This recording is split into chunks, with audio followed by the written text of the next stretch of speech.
and welcome to my new YouTube channel called Annie Jax.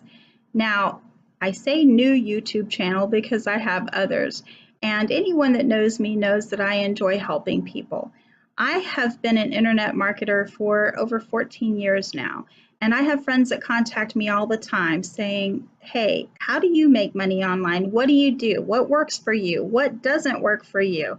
You know, I'm struggling. I just lost my job, or I've been retired for a while and Social Security and pension aren't covering it, or I've been on disability and I can't figure out what to do to make it until I can get back to work.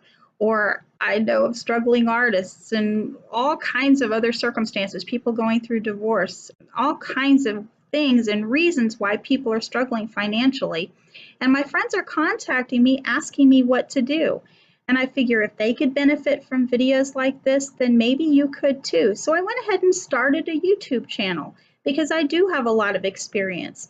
And my heart's desire is to help people and to help them in real ways that will benefit them. This is not going to be the type of channel where you're going to see clickbait videos. Click on this and I'll show you how to make $5,000 a day or anything like that. I really want to give you the pros and cons of different ways to make money online, what's worked for me, what didn't, and my suggestions on how you might proceed to do other things. You can do research too, of course, but I'm just giving you my take on things, and that's what this channel is going to be about.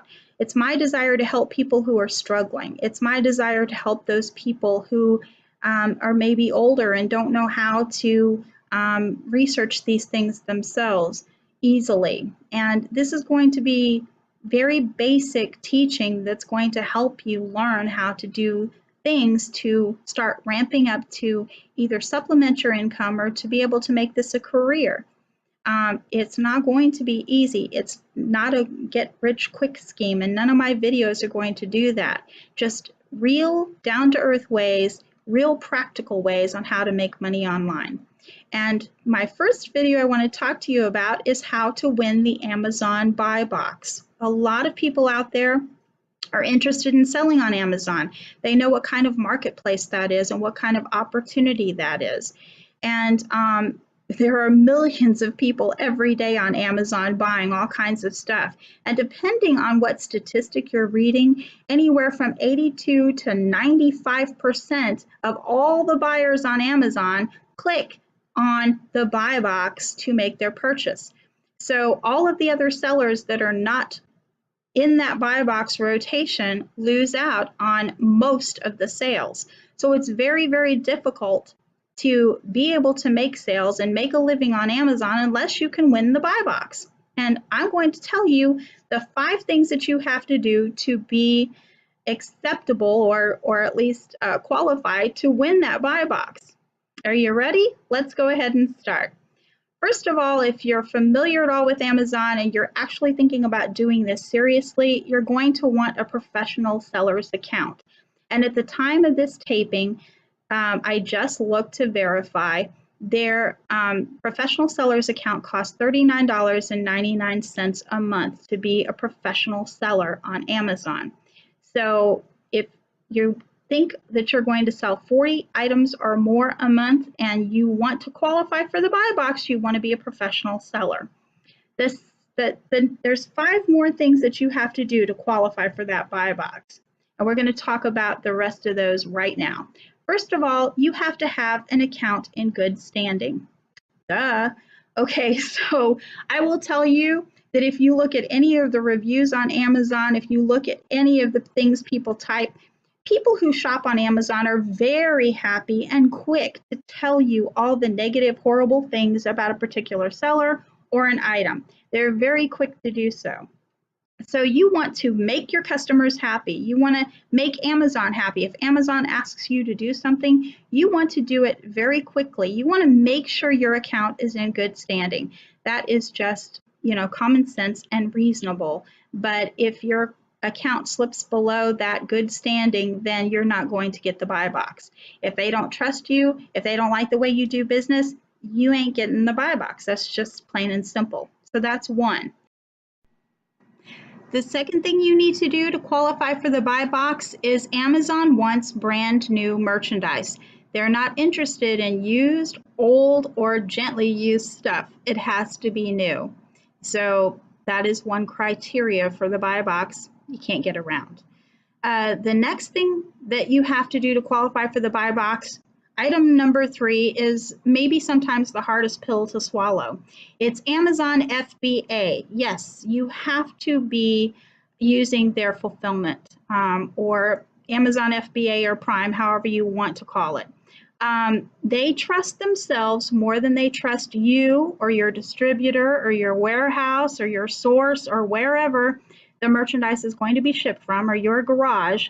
They trust themselves more than they trust you, and they're considering their customers in the process. They want to make sure the customer gets it in a timely manner, that it's packaged well, and frankly, they just trust themselves. They also make more money this way. Don't get me wrong, they do. It will cost you more money possibly to do the FBA than it will be to maybe use your own warehouse or ship from your own garage, but that's a cost of doing business. There's all kinds of calculators online. I encourage you to Google it and look at them to try to determine what your profit margins are going to be. But as a general rule, and this is very general, it all depends on weight of the item, the size of the item, how bulky it is, how much room it's going to take to store at Amazon. But so the factors can vary somewhat. But generally, whatever the retail price, you want to divide that in thirds. A third of the price is going to go for the cost of the item. So you don't want to go with something that's going to be really costly for you to put in Amazon. So the cost factor is very important. Secondly, Amazon FBA, they're going to get their third for fulfilling it approximately. But keep in mind that they are doing the storage for you. They're doing the shipping. They're taking responsibility for the package. They're going to be the source for their customer to track the package. They're going to take care of those inquiries. They're going to take care of any returns you might have. So they actually do a lot for you that you don't have to do for that price. And then, of course, your other third is going to be your profit. So you want to consider all of that when you decide what you're going to sell. And keep in mind, the less room it takes, the lighter weight it is. These are all things that are going to keep your costs down as well. So that's something to consider when you are thinking about, well, what type of item do I want to sell on Amazon? All of that is a factor in how much that's going to cost you ultimately. But the third criteria is that Amazon does have to fulfill it. And for all of you who are into drop shipping, you're not going to get the buy box doing that. I'm sorry. I know there's a lot of videos talking about how you can make all this money on Amazon by drop shipping, and maybe some of you were having really good luck with that, but you're not going to win the buy box that way. Sorry. The fourth is going to be that the item has to be in stock. Obviously, if they don't have it, they can't ship it, you can't sell it, so you're going to lose your rotation in the buy box. I mean, that's obvious. So you want to definitely watch your sales. You want to kind of know approximately how many you sell a day or a week or whatever. And you want to make sure that you're ordering from your contact, your vendor, your distributor from AliExpress, whoever it is you're going through and you're getting your stuff from. You want to order that, plan for shipping time, plan for time to get it to Amazon, and make sure that you stay in stock there. If you don't stay in stock, you lose the buy box, period. If they can't sell it, they can't sell it. They can't ship it, and you're going to lose your rotation. That's plain and simple.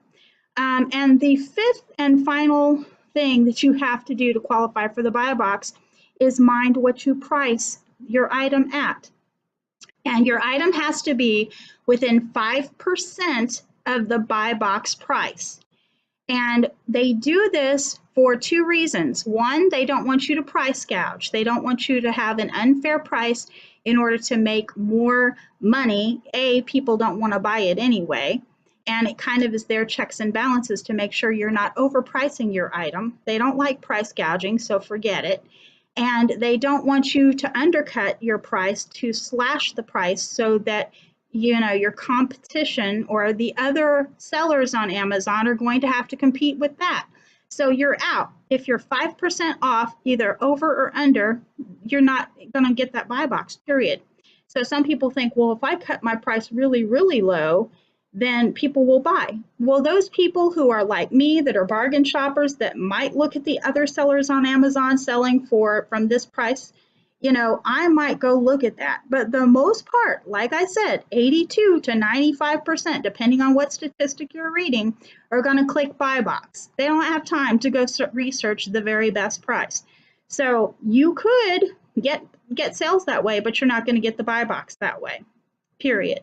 So recapping, you want to have an account in good standing. First of all, you have to also be a professional seller on Amazon.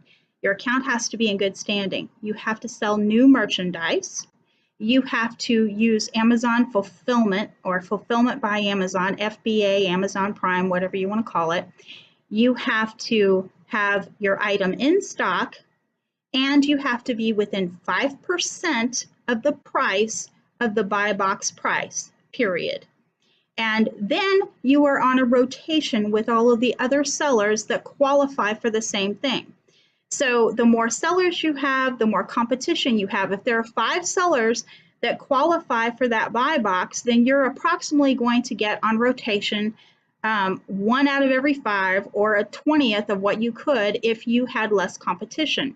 So you want to be mindful of that when you're choosing something to sell on Amazon. Get something that maybe not everybody's selling, but you do want something that people are buying. You don't have to go for fancy or shiny or, fun. People go buy coffee filters on Amazon. They buy sheets, they buy diapers, they buy all kinds of stuff that you buy every day. So it doesn't have to be pretty, flashy, or fun for people to want to buy it or to attract them to you. You want to sell what people are looking for, what people are need, what they shop for every day, and you don't want so much competition that you're not going to be fit for rotation, and you have to qualify for that buy box. Contrary to popular belief, Amazon is not trying to make every sale from all of the buy box rotations. You're not in competition with Amazon, really. They want to help their third-party sellers. After all, their third-party sellers are the ones that are going out and paying for the merchandise up front and shipping it to them. So honestly, they really love their third-party sellers and are doing everything that they can to make it a good platform, giving you the traffic and doing the advertising to get sellers to them and giving you an opportunity to sell through their platform. So they're not out to compete with you. They love you. You're the one that's going out and buying the stuff and supplying them with the stuff so they can ship it and make a profit. So please don't think that you're up against the big A giant. You aren't. They love you, and they are trying to work with you and make you successful in what you do. So those are the things that you have to do. I hope this information helped you out. And if you have any questions or any comments or anything that you want me to do for future videos concerning Amazon or any other topic, please go ahead and write a comment in the description. And I want to thank you so much for watching. And please, again, like this video, share it, subscribe, get notifications to this channel, because I plan on uploading a lot of videos in the very near future. You have a wonderful day, and thanks for watching. The essence of the Word of God is His own words. Christians find comfort in the red letters or words of Jesus, and the words of God are so powerful He created the world with them. Very few will ever read the entire Bible in their lifetime, and not many will even read the New Testament. But shouldn't everyone at least read the written words of God? These books are the first of their kind and available on Amazon.com.